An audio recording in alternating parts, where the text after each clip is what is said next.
There are 3 people, in fact, that were injured that are in critical condition. And we mentioned that one person, sadly, who was killed. But this person apparently does have a DWI record. In fact, yes. 2 prior offenses. You know, John and Julie, you hear so much about people with prior DUI convictions on the road again. You hear it over and over again. And how do you prevent it? How do you prevent a person with a history of drunk driving from getting on the road? And these are one of the challenges law enforcement has. So, again, it's a very, very bad tragedy, and it does run chill up and down one's spine, especially if parents have children out there walking around. One of the questions, too, will be who owns the car? Is it his car? You know, was it grabbed as part of this robbery? Did he borrow it from a friend? We don't know, but it has turned into a weapon of death today, apparently. And you know, that's just. And John, keep in mind, if he is drunk, did it occur in his home, or was he at a local bar? I mean, there's some responsibility that's going to be looked at, because if he was in a bar and he walked away from that bar drunk with his keys in his hand, that owner of that bar is going to have a serious problem.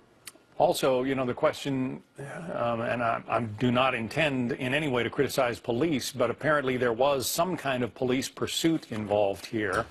I know that, you know, very often in a place like California, you get these high-speed chases down freeways, and if it turns out that the danger to, you know, the populace is too great, the police will back off.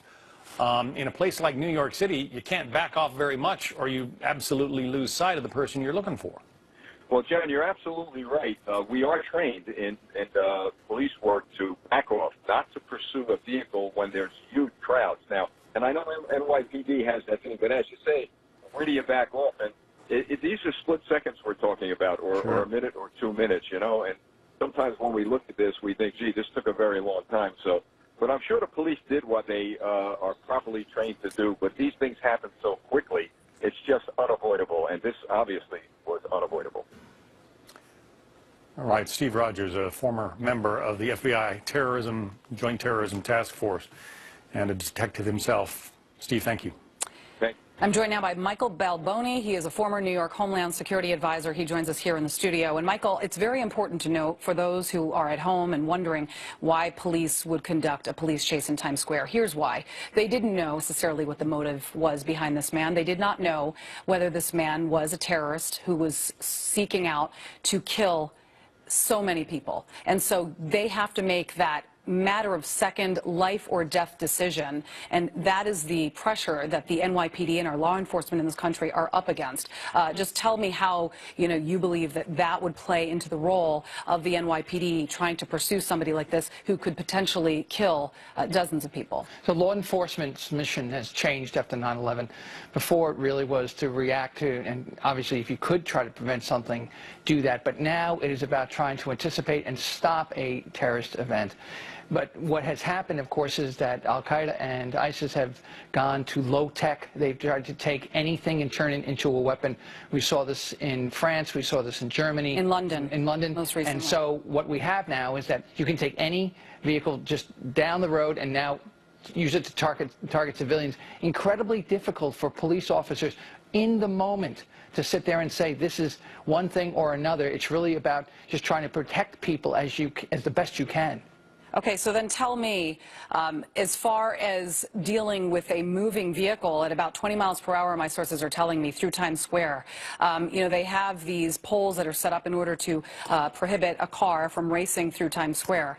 But how do you apprehend a suspect safely and also spare the lives of so many pedestrians that are in the crossfire, if you would? Well, so here's, obviously, it's very incredibly fact-specific as to that instant situation, but here's what you don't do. You don't unload the weapon like you would see in a movie into the vehicle, because first of all, you could hit so many other individuals. It depends upon the facts and circumstances, what's the speed, who's around. What you're really trying to do is get people out of the way. Obviously, if you can get the driver to stop, to pull over, to recognize that there is going to be potential deadly force used against that individual, try to deter that. But again, it is so fast when this happens. I just want to let everyone know, I'm getting from the NYPD a heads up that they are going to be holding a news conference. The mayor and the police commissioner are going to be holding a news conference any minute now to sort of answer the questions. That says the following to me as a reporter who's been covering New York City for years and years. If they're holding a news conference this quickly, that means that the investigation has pretty much come to a close. They know that all the facts that we've been presenting to you now are the facts, and that is that this was a robbery suspect, that this person was being apprehended by police. He sped through Times Square. He has been arrested. He is now in custody. So now it's no longer an active situation. But we are, of course, going to continue to follow this breaking story as it develops. But, Michael, thank you very much for talking to us. And so if you're just joining us and watching this breaking news unfold, Times Square, the crossroads of the world here in New York City, a speeding car driving at about 20 miles per hour, mowing down a crowd of pedestrians as he was apparently being apprehended, being chased by police. Those police were apprehending him after a robbery. At the time, they didn't know much more about the suspect. We do know now that he is in police custody. We'll have much, much more after the break.